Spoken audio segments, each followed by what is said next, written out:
welcome to a BS podcast. I am your host, Bobby, and our beloved co-host, Mark. He is shopping with his wife or something. I don't remember what. So he told me to go ahead and get rolling on this, and we actually have a guest with us this evening. The guest that we have here is a lifelong friend of mine. We've known each other since, I don't know, what, 6th or 7th grade, 7th grade, I don't even know. It was a long time ago. And he is currently a railroad engineer, but we're going to chat with him and kind of get a little background on his work history and how it applies to the trades, and we'll get going with that. So I will introduce you to my very good friend, Wallace, or as I refer to him, Ace.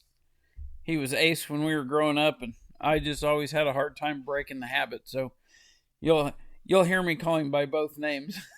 I don't care what you call him. So Ace, I guess we'll start out, give a little bit of your history, your work history, what you were started out doing, and we'll kind of work up to what you do now. Because it's those of you that have listened to previous podcasts, you know me and Mark both have a mechanics background originally. Mark still is a heavy equipment mechanic. I've left being a mechanic for a full-time welding position, but Ace and I actually went to vocational school together. So Ace has had a mechanic in background too, but his took a totally different turn. So I guess that's kind of what I'm hoping to hear about here. I mean, I know the story, but I think other folks will find it interesting. Yeah, I took a totally different turn. I got mad is what happened. Hey, that sounds familiar. I started out as went to vocational school with you. Mm-hmm. Thinking mechanicking was going to be the way to go. Wrenching. Wanted to stay with the automotive sector because I didn't want to come home smelling like diesel fuel every day. I know that feeling. Started doing that was what were we, mechanics from 17 to 20 somethings. Yeah, because you and I co-opt out. But no, had worked as a mechanic. flat rate mechanic. Yeah, the worst job in the world. No offense to anybody that enjoys flat rate, but yeah, piecework. Yeah. Got tired of being broke during Christmas. Absolutely. And for some reason, the service writers were always making more money than we were. And what better way to make money than sit on your butt and talk to people? Yep. So I tried my hand at writing service for a little bit.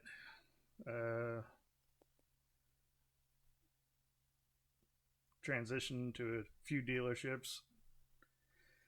And right before I ended my career, I was a quote-unquote shop foreman. So At a car dealership? At a car dealership. Okay. I was given the title of shop foreman. I was doing warranty submissions and everything else, so got real creative with a pen trying to make sure the other technicians actually got a decent pay. Yep. So my service manager at the time, I had followed him to a couple of dealerships. Well, the principal and the general manager at that dealership decided to get rid of him. And the replacement guy we got was just a real turd.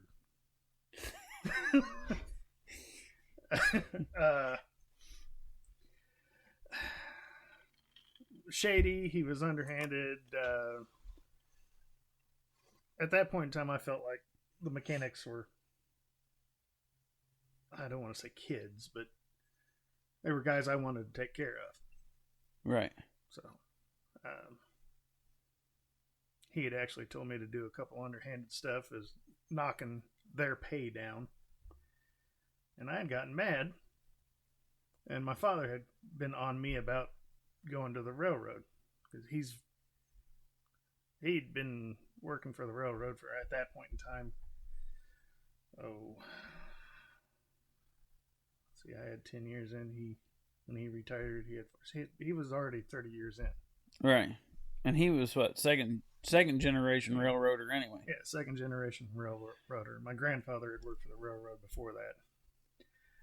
When we were 18, he tried to get me to apply to him then. Dummy. I didn't want anything to do with the railroad. I seen how he was treated. Yeah, I get you. It's funny how we wind up where we wind up. But I was mad enough at the point in time, and was talking to him, and he goes, "Well, why don't you just apply to the railroad?" And I hem-hawed around for a couple weeks, and I finally applied. Got an interview. And that's how I transitioned from automotive to working for the railroad. And I started out as what they call a carman, which is basically a glorified mechanic. Yeah, you're just working on train cars instead of automobiles. Right. And everything that I had learned working on cars at the point in time, you might as well have wadded up and thrown in the trash, because railroad cars were, whole nother ball of wax. 1930s technology.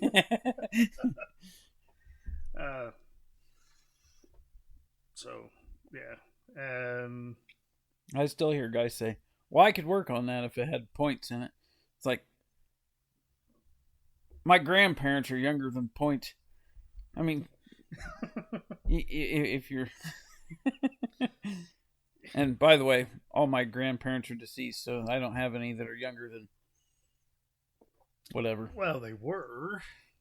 They weren't younger than point. Oh, okay. Yeah, all right. Well, sorry, good point. What, 1908, 1910? I don't know when mom and dad's, or my dad's mom and dad were born. They were younger than that, but I know mom's, yeah, they were all pre-1910. Anyways, sorry. I get see squirrels and get sidetracked easy, so. That's the way things work. I'm used to that with you. And got hired on, and the entire time my father was telling me that you come from a managerial background, because you're good at it, why don't you just apply to be a foreman? Well, me being me, thought that I can't lead unless I've done. So I just started out as... I think that's fair. Started out as the carman, trying to learn everything there was to it. And Dad had a friend in the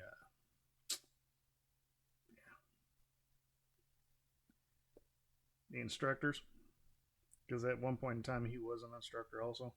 Yeah. And he told him, he said, "Listen, my son got hired on. You could sign him in for every class there is." What is that? Sorry, we got distracted. We were seeing shadows in the upstairs of my barn. I have two skylights, and it's either a squirrel or a chipmunk that's running across the skylight. Squirrel, butterfly. But he had told his buddy to sign me up for all the classes there were, and I learned how to do pretty much everything there was.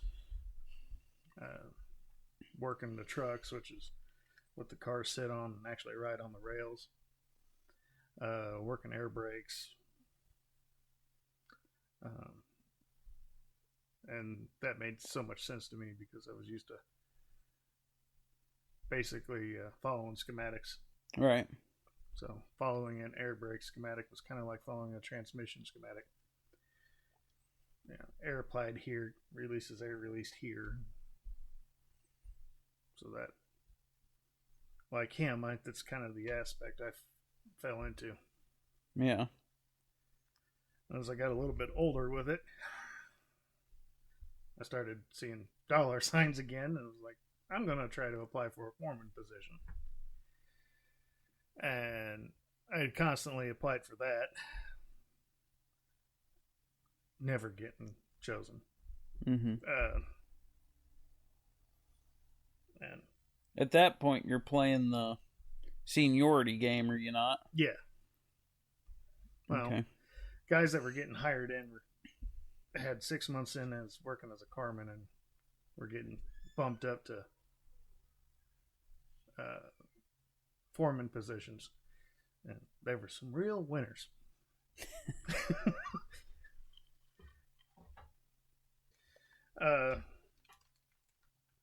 So one of the things I got to doing while I was there was I was testing the trains and shipping them out. So I got to work with the transportation side of the mechanical department also. And at that point in time, the road foreman, the person in charge of the transportation crews, was getting on me about trying to come work for them. And working in the mechanical department, you work Monday through Friday. You got Saturday, Sunday off. Right. And I was enjoying my weekends off, so I wanted nothing to do with transportation. But the way that transpired was I had applied a total of 7 different times now to become a foreman, because they were making almost $10 more than we were. Right. And I got pulled over to the side and told that, listen, if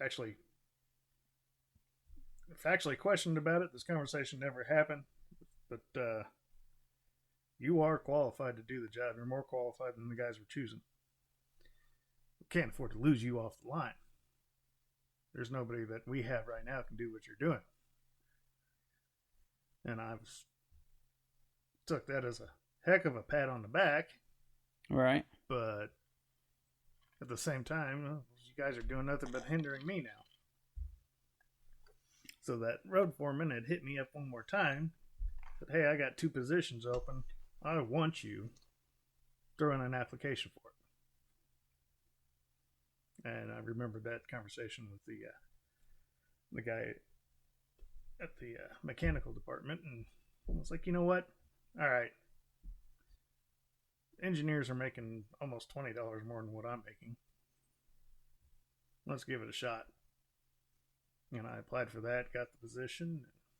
That's where I'm at now. Good deal. So, and you are currently an engineer, right? So you're the mofo driving the locomotive. Yeah, that's one of the fun things my wife gets to joke about is if you're not in railroad, you're used to seeing like the movie Polar Express and little guy standing on the side yelling all aboard. That's the conductor. Right. I'm the guy up in the locomotive driving you to where you're going. I'm the engineer. So how you'd, I guess we'll stay where you're at, and then I'm gonna work back because I want to go back and talk a little bit because I think you and I will have similar thoughts and feelings on the flat rate program in the automotive dealerships. But so the kind of explain how your work shift works, because that was I have a hard time when trying to call him. I usually shoot him a text and see if he responds because I can't ever keep you made your comment that you really liked having your Saturdays and Sundays off, but if you went to transportation that would drastically change. So kind of explain how that drastically changed your work schedule. Well, it went from being a Monday through Friday employee to I have to live by a cell phone now. Yeah. Yeah, I got more railroad time than a lot of people I can work with. But I am bottom on the or close to being bottom on the roster out of the crew Because base. because you went to the transportation Right. side. All right, nothing transferred over. It's basically Basically like being a new hire. Yeah, starting back over. But trains don't run Monday through Friday. Right. They run on the holidays. They run on the weekends. The train basically runs 24/7 until it gets to its final destination. So a train will start in one city, say Chicago, and then go all the way to New York. Well, different sections of that run, different crews, different engineers and conductors will only run certain sections. Right. So you leave Chicago, you may stop in, I don't know, Columbus, Okay. and change crew bases. Okay. So those guys will get off. New set of guys will go on with a fresh 12 hours allotted. Right. Because the railroad basically runs like DOT. I say, and then you're, because it's kind of like being a truck driver. You're only allowed to operate for so long. Right. Right. Okay. And once you hit that mark, it doesn't matter where you're at. You're stopping. You can't move any further. And it becomes a federal no. Yeah. So they try to schedule it so you got 8 hours in between each run. But yeah, you were saying you were how everything changed. I don't have enough time to actually hold a position where I can where you have a dedicated route. A dedicated route. So I'm on what they call the extra board. So when the cell phone rings, hey, they've had an incident. They're out here. You've got 2 hours to get to wherever you're going. And by incident, you mean like somebody's called in sick, somebody decided that they were going to take a personal day. I mean, whatever the case may be. Yeah. Even incidents where you have trespasser strikes. A flat-out emergency. Yeah. So just because you know that the train at the station you would normally leave from, just because you know that train left doesn't mean you're off the hook till it's on its way back or something like that. Right. You're still kind of stuck, because if they have somebody, like you said, trespass onto the tracks and they have a trespasser strike or something like that, then you may get stuffed in an Uber or something and sent to wherever the train's at, right? Right. Yeah. Which I always thought that was kind of wild. I never realized that. Yeah, the train may leave at 6 o'clock, but until 10 o'clock, there's a chance of you getting called for something. Yeah. Or 12 o'clock or whatever. Yeah, depending on where the train's going. Yeah. Interesting. As long as it's in my limit of my qualified run. Right. What do you mean by qualified run? When I said that crews come in and they switch off,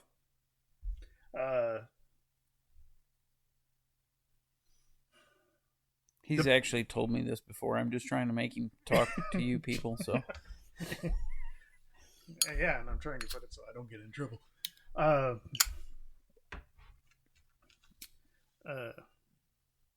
You're qualified on a certain section. So if certain section of track. Because not, even though, like me, the way I go to work, I pass, I cross two different sets of tracks multiple times. Right. But depending on how far I am one direction or the other, even those, like I know, I happen to know those two tracks are owned by two different railroads. But like even that same section of track, if you per se, crossed a state line or got into a certain town, that section of track may belong to someone else, right? Right. And you have to be qualified for whoever's tracks you're going to operate on. Right. Okay. So I work for a passenger railroad. The passenger railroad rents time off of the freight railroads. So they've gotten a lot of time that they can actually run on that track. Okay. Now, it's not until you get to a certain section of the country where that railroad actually owns any track. Mm-hmm.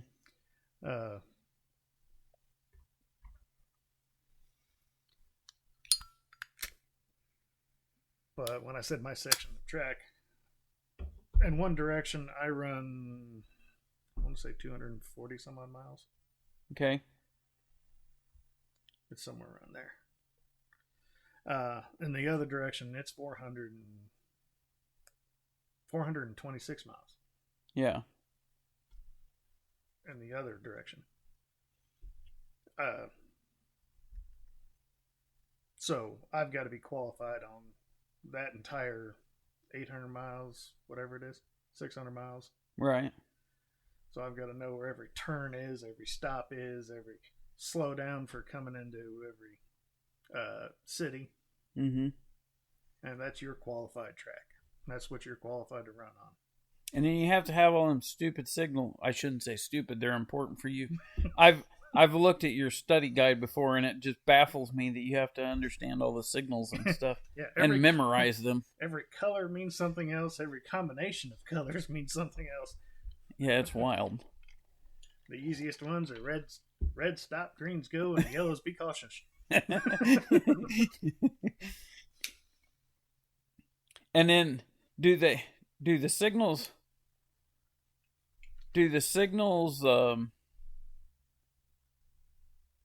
is that how you know coming into a spot where the speed limit changes on the rail? No, not necessarily. Okay.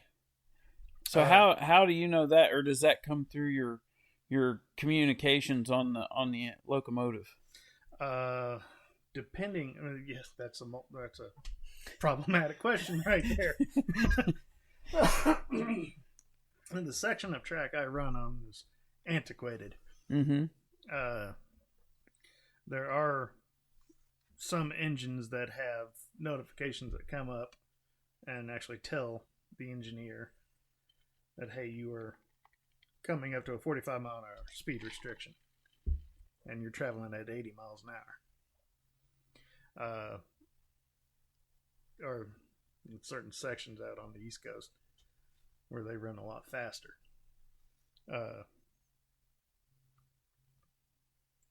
And they can run up to 110. Yeah.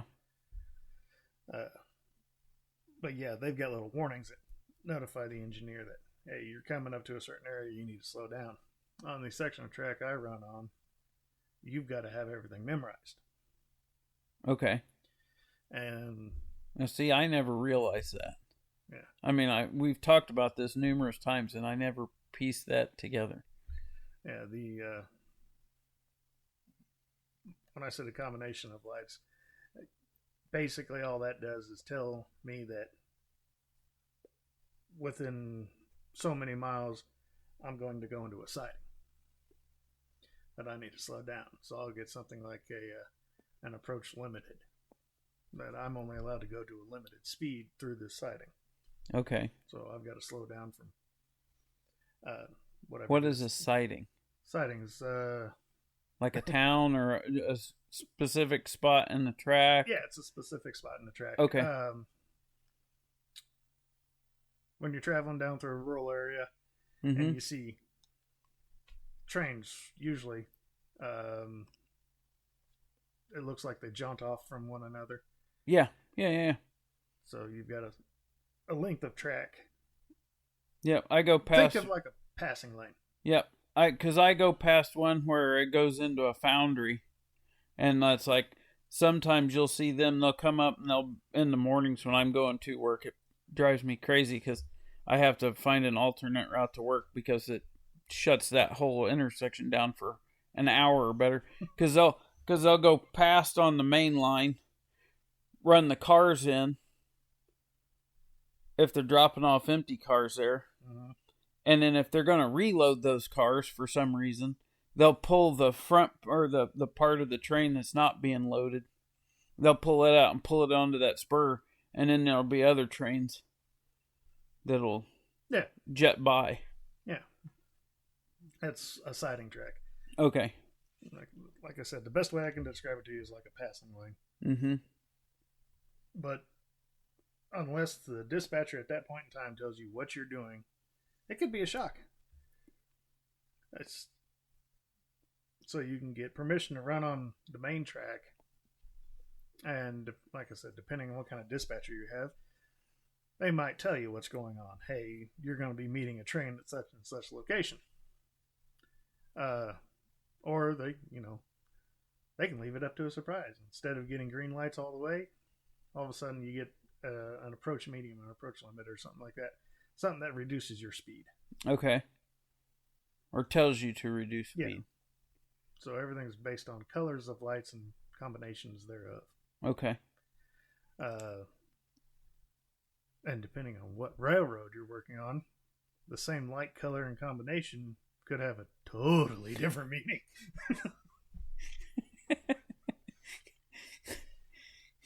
My favorite one is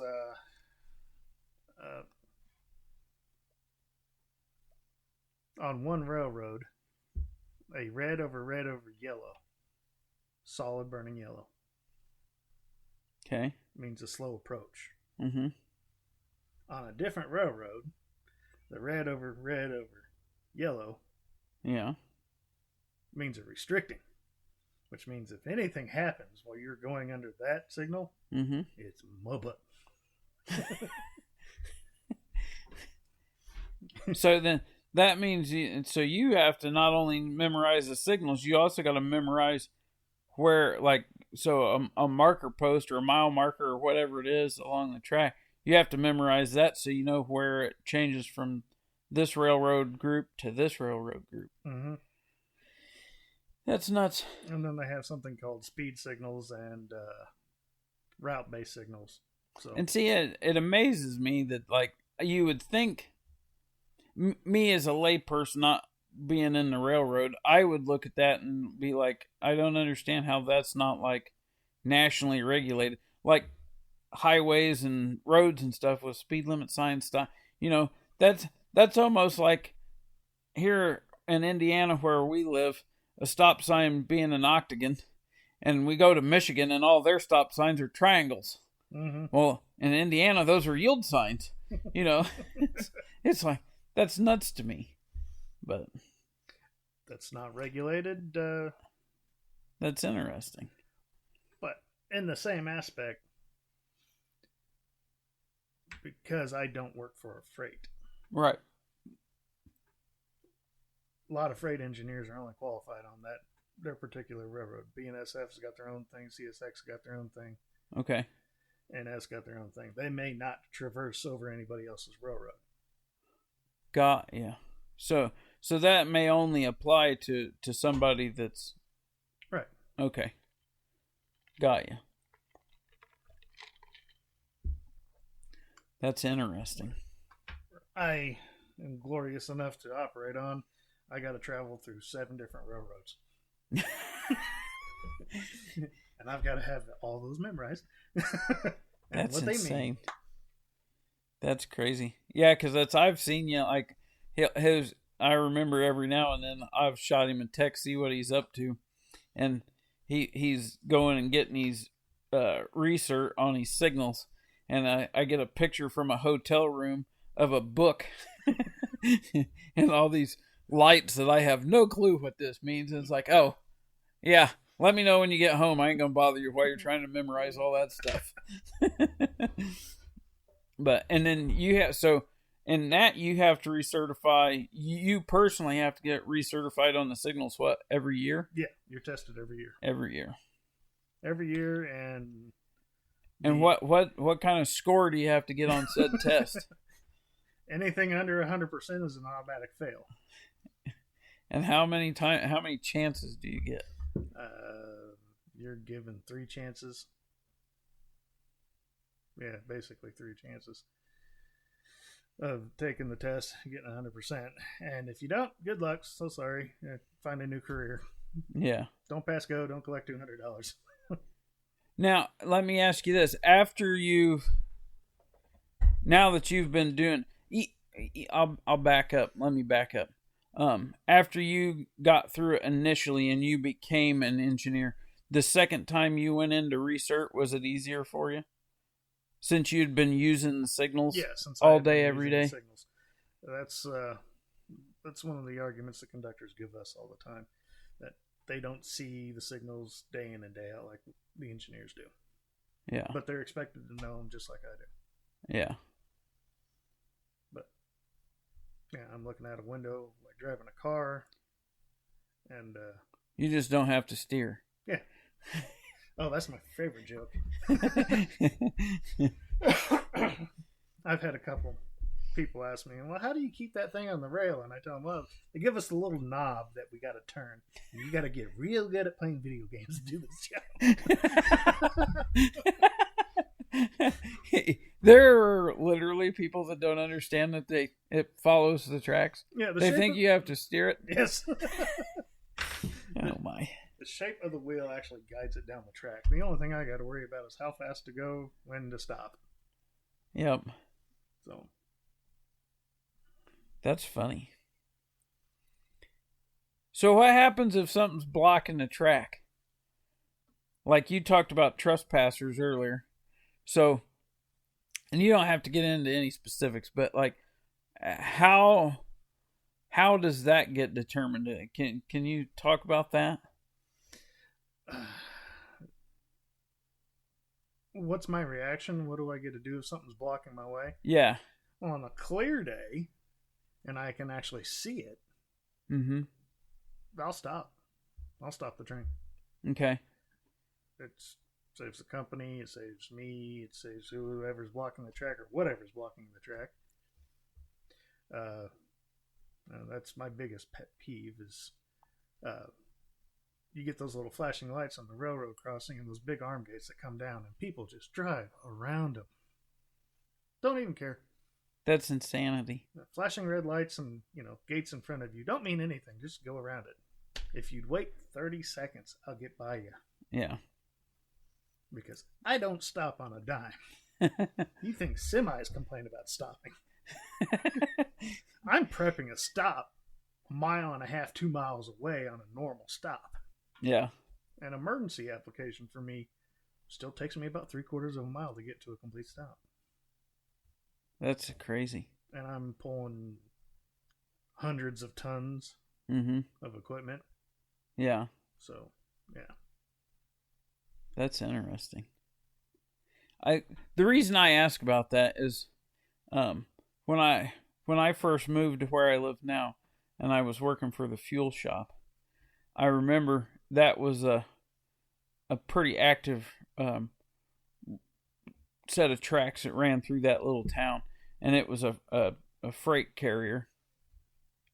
And that particular freight carrier had a customer that if that train was critical on when it got delivered, and like if the train broke down, they stopped anything, the railroad was getting billed for their cargo not getting to point A to point B, and they were billed something ridiculous for slowing the cargo down. Oh yeah, the freight railroads got what they call hotshot trains. Yeah, so that's what this was, and and this train would have. I remember. I mean, dude, it vibrated the glass. I mean, this thing had come screaming through town at 65. I'm guessing 65, 70 mile an hour roughly. Double stacked cargo containers on it. Yeah. I mean, this thing's ripping, and you can watch the train weaving back and forth. I mean, it was sketchy, and our building sat like right along the tracks.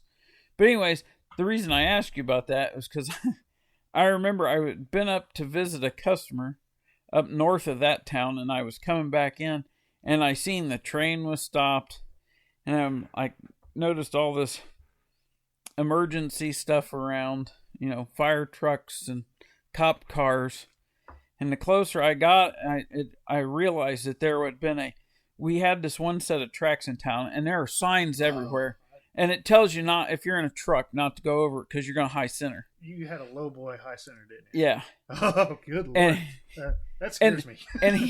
and dead serious, there's a gazillion different signs around this railroad crossing tell you not to do this.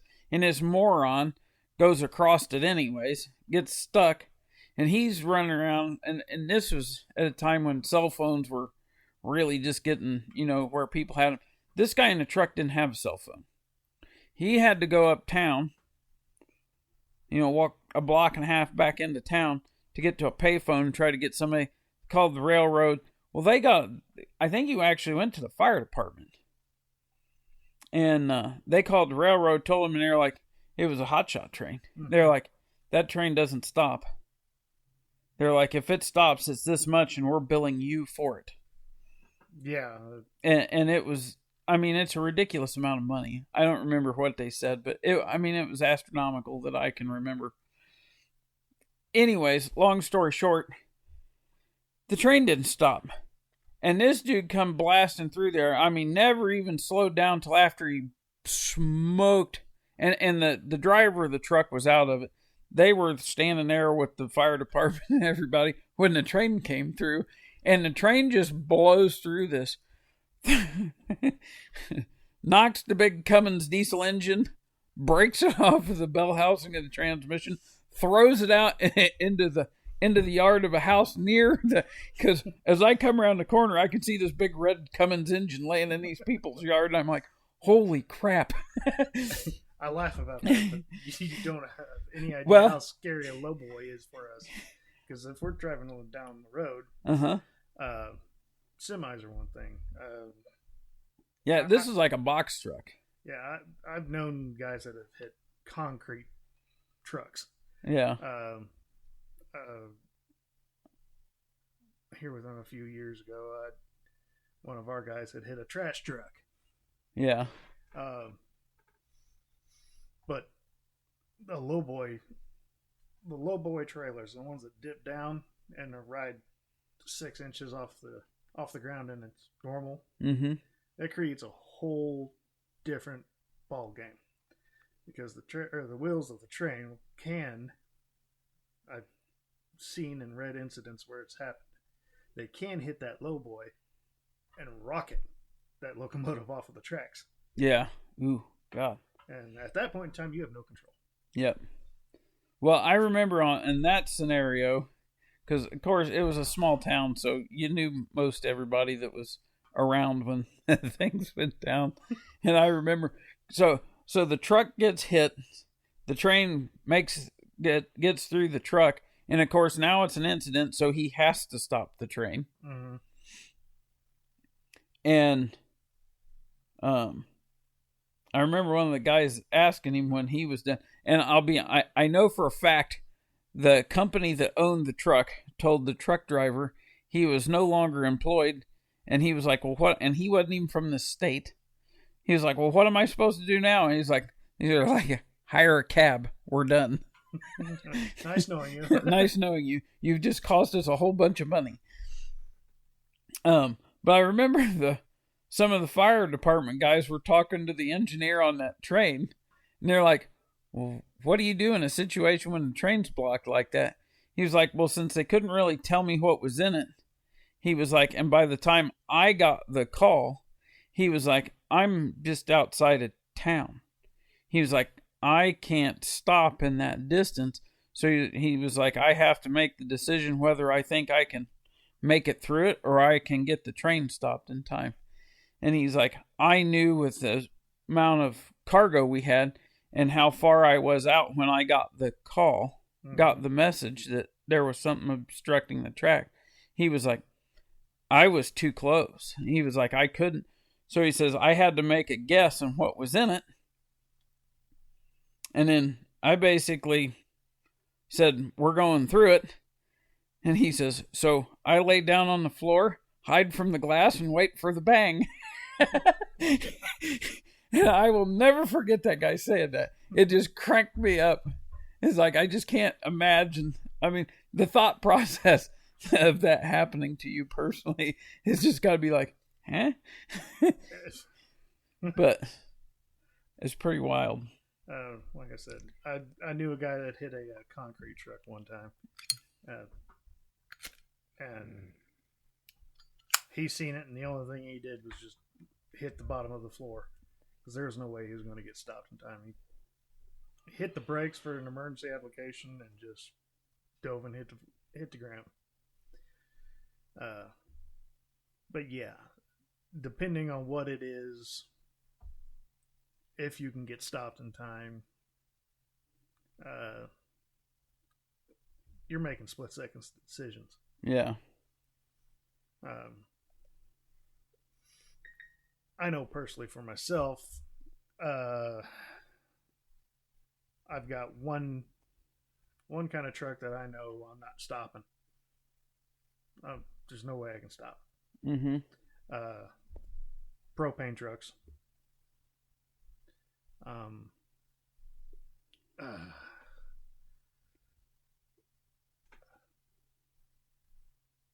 I'll always mispronounce his name, but you know what it is all the time. The ammonia trucks, that anhydrous. Anhydrous. Yep, anhydrous trucks. Anhydrous trucks. Those I'm not going to stop. I'm just going to go through and pray for the best, because anhydrous will just suck the oxygen out of everything. Right. And I haul people, not hogs. Yep. So I got to worry about those guys. Mm-hmm. So yeah, I'll hit it, hope to bounce it, and then get those people out of the way before you start slowing down. Before I start slowing down. That's interesting. And that's why I thought it'd be interesting to talk to you about some of this stuff, because it's like, I don't think, I mean, you and I have talked a lot about it you've been doing it for quite a long time now. And so you and I have talked a lot about it, but I think it's interesting. And I don't think a lot of people realize how all this transpires. So the big thing is, if it's got crossing arms and the lights are flashing, don't go over the tracks. Yes, please. It's pretty simple.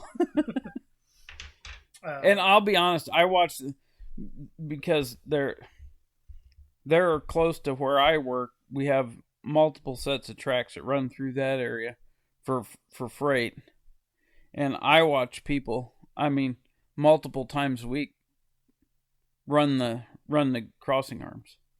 It's insanity. And I've seen a few of them just barely make it through. There's been plenty of times I've had people cross in front of me, and where I'm sitting in the cab of the locomotive,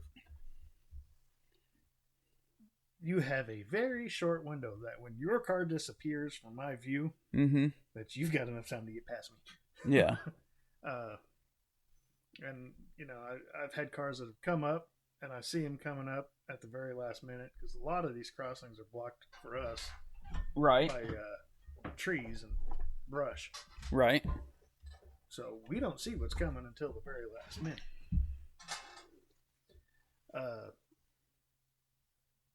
But I'll see a little Geo Metro come in my view and then exit out of my view, and then I'm looking out the my side window here.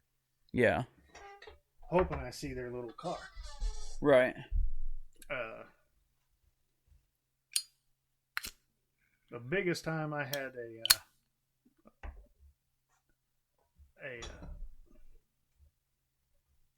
for the individual, I was the asshole. But the reason I did it was because of what it was. I had a school bus cross in front of me. Big yellow school bus.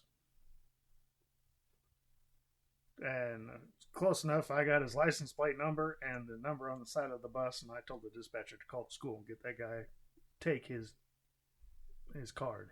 Yeah. No joke. Yeah.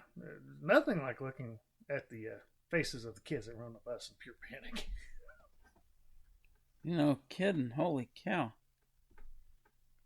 So yeah, I called the dispatcher up, gave him all the information, and yeah, hopefully that guy's not driving anymore. Yeah, no joke.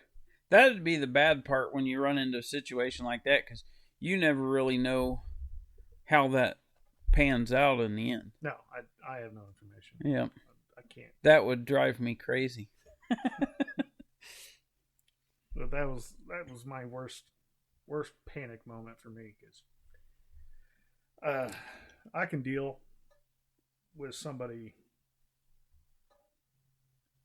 making the decision to come out in front of me. But when they make that decision for a whole busload of people. Whole busload of people, or even if you have your kids in the car. Mm-hmm. That's what worries me. Mm-hmm. Now, fortunate enough for me, I've never had a situation like that, but I've had a few where people have made the wrong choice. I haven't had any fatalities yet, but I've ruined a few cars. I remember a Silverado. Yeah, if you drive a Silverado, don't go in front of a train. It does not work out. It does not pan out well for the Silverado.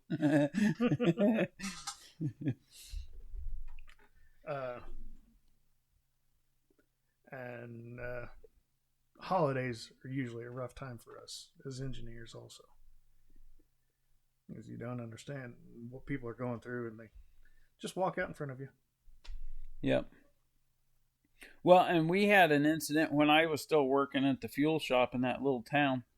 I remember it was after I had moved away, but I remember I know the fire chief down there, and they watched it happen on the security cameras.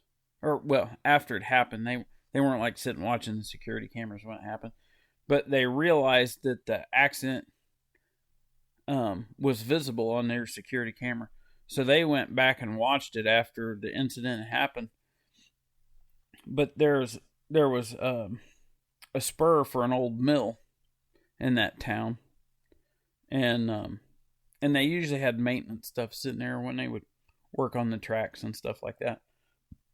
So the crossing right behind where I worked had a double set of tracks. And this gal was walking, and from what they could tell in the video, she had on like earphones or headphones, whatever you want to call them. Yeah. It was like listening to music or something. And from watching the security footage, they gathered that she felt and she would kind of have her head down, so she wasn't paying attention. And they figured that she felt the vibration and thought that the train was on that track. Well, she was on the spur. She wasn't on the main track. Well, she turned around, and when she turned around, the train was already there. And she basically walked into it.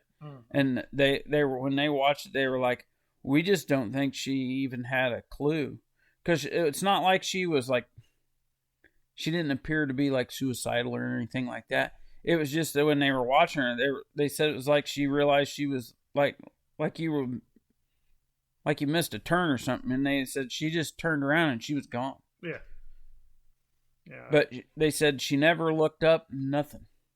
Yeah, I see that a lot with multi-tracks. There's one section where I run on that's got 3 tracks wide, and people walk along the tracks. Mm-hmm. Of course, if you're trying to stay out of the way, not be seeing a railroad track seems to be a perfect guide, right?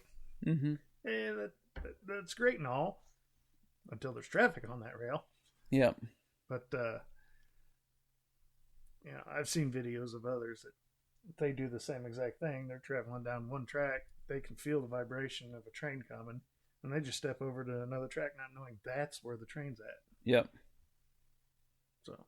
Yep. That's crazy. Then I've seen it personally where people are running on the track I'm running and step out of the way because they're used to the area. Mm-hmm. And the only defense I've got is that big horn. Yeah. That's all I can do is blow the horn. That's crazy.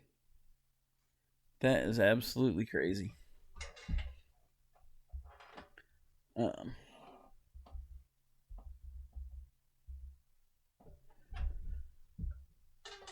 That is wild. So I guess the big takeaway from what we've been talking about on the train stuff is, if you're around railroad tracks, you just got to be careful. Yes. Pay attention. Stop and listen. Yeah. Yeah. Well, you and me, I remember when we were we went to college, a 2-year college for auto mechanics. College. Yeah. Right after high school, and I remember. Do you remember that when we were coming home? And we were in my old little white Mitsubishi Mighty Max pickup truck. Oh yeah. We were coming out of downtown, and the training center that we went to was in downtown, just outside of downtown Indy. Mm-hmm. And we were headed back home, and we were coming down this road, and where the railroad crossing was, the road had buildings right up to the edge of the road, so you couldn't see no train. There were no flashing lights. It was just crossbucks. Yeah. And I remember we were on top of the tracks, and that thing blowed its horn. I still, to this day, it's scared the ever living daylights out of me. I will. Oh my God, I'll never forget that. But that was just a bad setup. I mean, if we'd have heard, neither one of us ever heard a train or heard a horn or nothing until it was pretty much on top of us. And that particular intersection, like I said, there were no flashing lights, which shocks me. There was just crossbucks there, just the sign marking the crossing. All right. No stop signs, no nothing. Well, that's dictated by the city itself. Not every railroad crossing will have gates or anything. It's right. You think the railroad is in charge of that? No, that's dictated by the city. Yeah. Well, my Carmen's cousin got hit here in the town next to us, and I'll never forget that because she got hit, and the police told her mom and dad she didn't get hurt or anything, wrecked her. It smashed her car up, but she didn't get hurt. But I remember that because they told her parents that she run the crossing arms. There's no crossing arm. The crossing arms have only been there for like the last 10 years. And this happened 20 years ago. Right. No, I didn't realize that was done that way either. Yeah. Depending on how old that is or what's dictated by the city or the county, you've got regular crossing bucks, which is just the X arms that are telling you to stop or to be cautious. Be cautious. Then you have ones that have lights and a bell. Yep. And for me, I'm used to hearing that bell on that locomotive just ringing constant. Sometimes if I'm traveling with the window down, I hear ting, ting, ting, ting, ting. It's like, what is that? Oh. That's me. No, not me. It's the railroad. Oh. And, flat gates. If the gates aren't working, I'm required to tell somebody if I can, or once I go through them. Mm-hmm. I had an incident last week where one side was working, the gate was. Mm-hmm. The lights on the other side were working, but the gate had obviously been hit because the arm itself was bent, and it was caught up on the support. Yeah. The lights were flashing, the bells were going off, the other gate was working, it was in the down position, but it was just the engineer side's always on the right side, so I'm looking out what's easily accessible, which is my right side window, and I'm looking at cars. I just happened to look over to the left side and noticed the gate was still half cocked up. So yeah, I turned around and called dispatcher and let them know, hey, mile marker such and such, and then I got to look up what road it is, and tell them, hey, you've got a false partial. Yeah. And there's rules for that too. There's rules for everything. Yeah. uh, There's rules for the rules. yes. And you better know. And you best have them memorized. And then you got areas like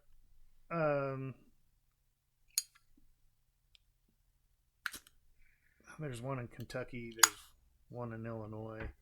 They call them quiet zones, where the only thing I need to have on me as I'm going through a gate or going past a railroad crossing is my bell on. Mm-hmm.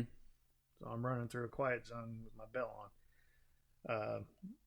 Otherwise, I'm blowing that horn all the time. Yeah. And all it is long, long, short, long. So if you hear that, somebody's coming up to a crossing. Yeah. Different railroads have different sequences for their horns also. So some that operate on the G-Corps rule book states that, you're just supposed to give 2 toots. 2 long meh, meh, as you're going by somebody that's working. Others, that long, long, short, long. Reverse moves, they've changed those rules. It used to be 3 short horn blows for backing up. Now that's dictated as just a general notification. And the rules are constantly evolving, constantly changing. So that would be. That's why you go to school every year. Yeah, that would be crazy. But normally through the quiet zone areas, the roads are set up so they've got some kind of median that you can't go around, or you shouldn't go around. How's this? Because I've seen people back up half a block just to go around a set of gates. Yeah. The smart ones, usually I see through rural areas, are the guys that stop, or the crossing gates, lights come on, crossing gates come down, and they're stopped 1/8 of a mile behind the, or before they come to the crossing. Because depending on what kind of train's going by, stuff flies off. Yeah. I was going to say, I never pull up to the arms. No. I never have, because, and I never gave it a thought until I was working down there at the fuel shop, and I would watch them big trains that were double stacked cargo boxes. We'd watch them things come through, and you'd watch that train wiggle and wobble, and I was always scared to death the thing was going to fall over on its side.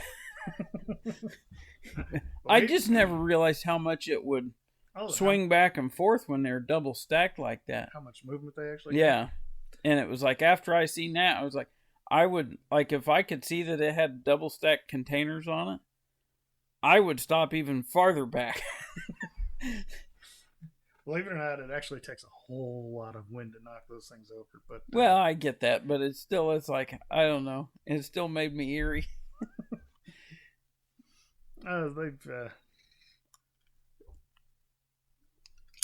And depending on what kind of equipments they're rolling, I mean, they've got different rules for that.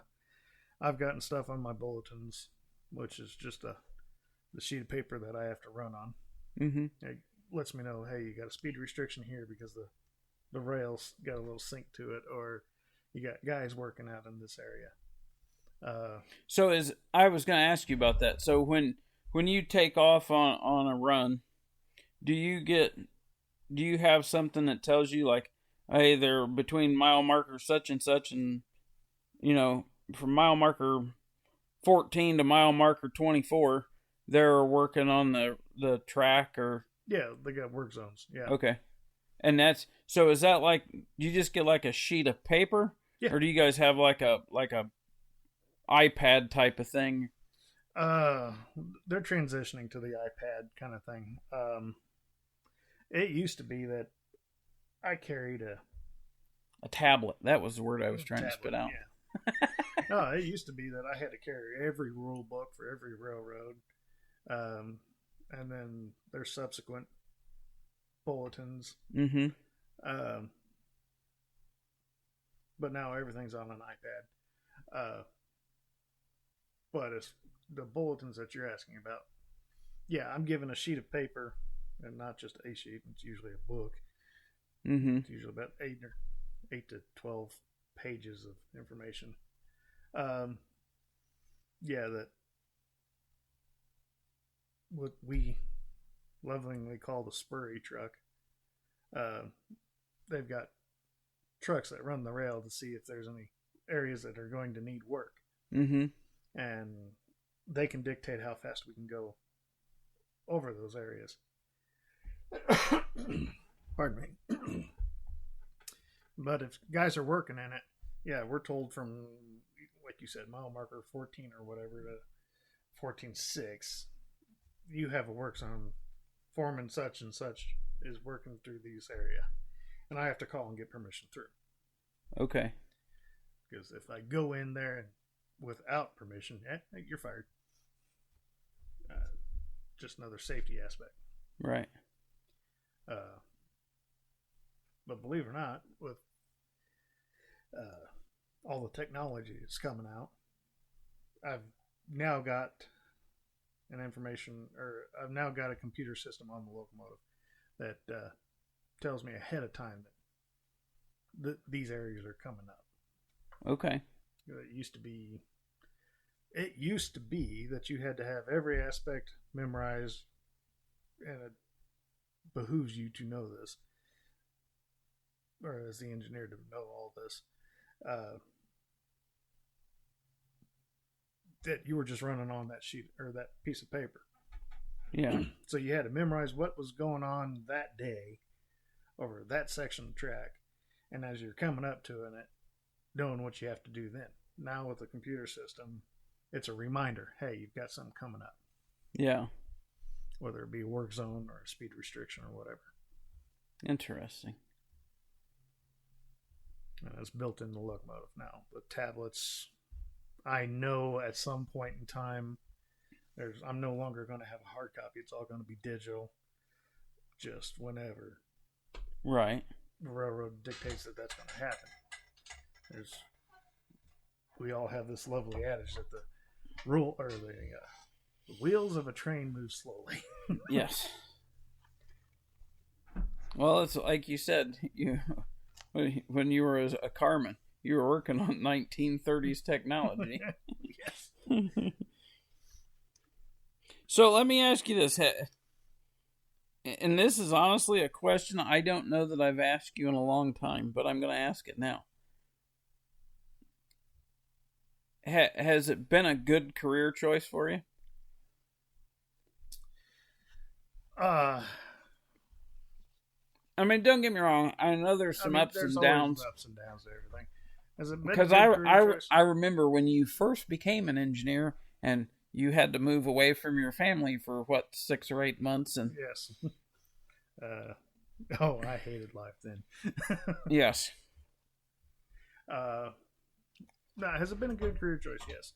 As far as my well-being, my back doesn't hurt every day. I'm not lifting engine blocks out. I'm not pulling heads off of a car.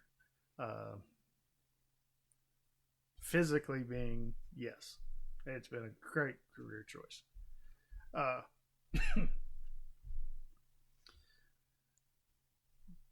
There are things that I miss. Yes, working for the railroad, there's no longer holidays.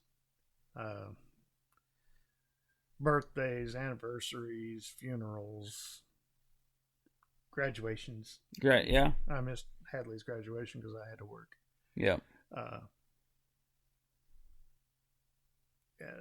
That section of it, yeah, that can wear on you. Mm-hmm. There's times where, man, I really just want to go.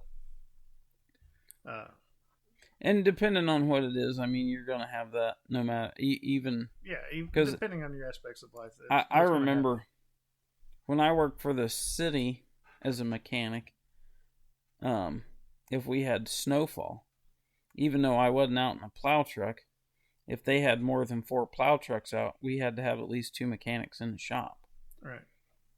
And so that's I mean, I remember that. I remember getting up on Thanksgiving Day. Mark, the other co-host, Mark at that time was my boss. I remember that because I always knew when I was getting called in, because Mark would call and he would say, "Hey, you want to make some money?" I'd say, "Give me 15 minutes, I'll be on my way." But I know, because I worked 1 year on Thanksgiving while I was at the city, and I think I worked 1 year on Christmas Day due to snowfall.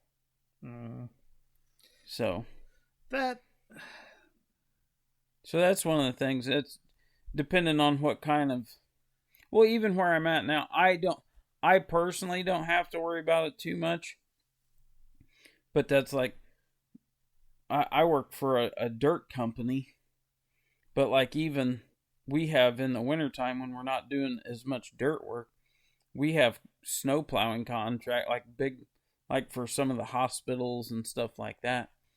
And that's how that is. I mean, if we get snow, we have guys going out, and I know we usually have a shutdown week over Christmas, where technically everybody's off. But if it snows, there's one of the field mechanics that has to go in,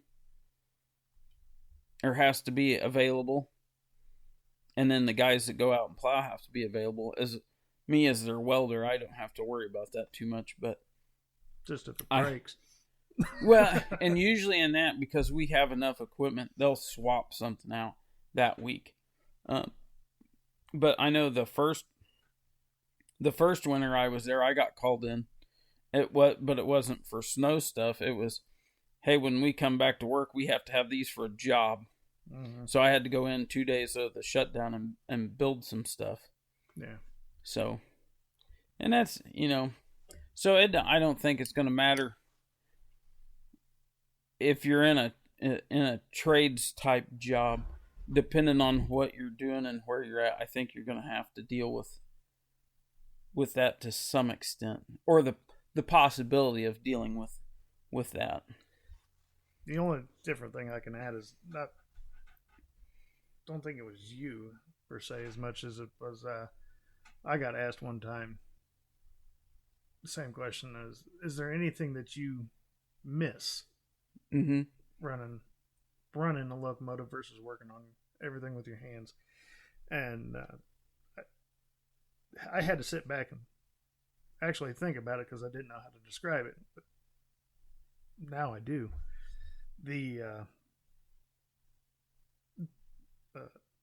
justification, the glorification of having something come in that was broke, wasn't working, you repairing that, mm-hmm. and then actually seeing that leave. That's one aspect of doing the mechanic, and whether it be automotive or even when I was a carman working on the cars. Yeah. That I actually miss. Yeah. But I don't miss the backache that came with it. Yeah, and going home filthy and dirty and disgusting. Oh, yeah. You jokingly made the comment one time. I reached up, shook your hand or whatever it was, and wow, what happened? You using Jergens every day? Yeah. Lotioning your hands there? He had hands like a woman. No offense to the ladies, but if you've ever been around a tradesperson and you see how rough and calloused and beat up their hands are, and you're used to seeing your best friend's hand look like that, and he shows up and he looks like he's been washing dishes for the last 6 months. The wife likes it a lot better. Yeah, she does miss the open hand scratching on the back, but that's it. Yeah, I tell the 4-H kids, because with the blacksmith project, a lot of times the kids will have sparks come out, and they'll, oh, that was hot, and holler about being burnt, and I'll roll up my sleeve and show them how scarred up and nasty my one arm is from getting burnt over the years. And it's I've never showed them the bad one. I had an accident a couple years ago, and got cooked pretty good on my chest and into my armpit. I remember you showing me that. Was ugh. I was like, you just get used to. I was like, you just get used to it after a while.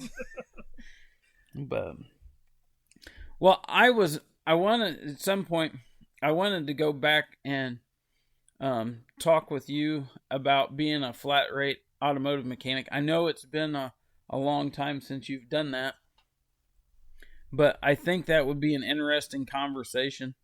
But I think we'll save that till another episode, because I think that would be better off to do when Mark was here too. Because me and Mark have had this conversation multiple times, and Mark has never worked flat rate. Lucky.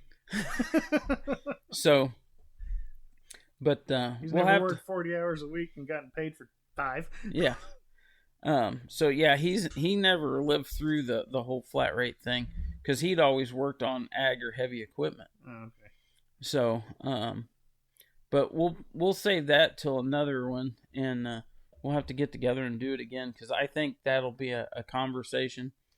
Coming from some older guys that have, experienced it and then moved on, and kind of how we feel about that.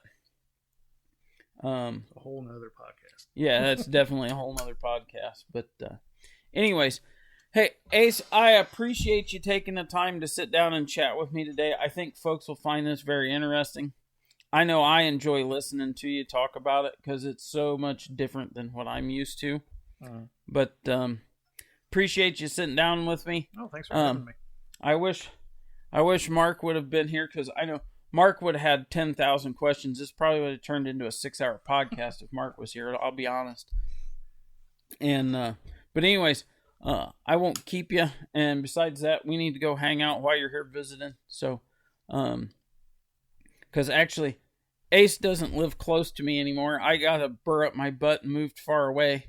So now we have to make arrangements to get together and hang out. So we're going to go do some hanging out before he has to head back home. And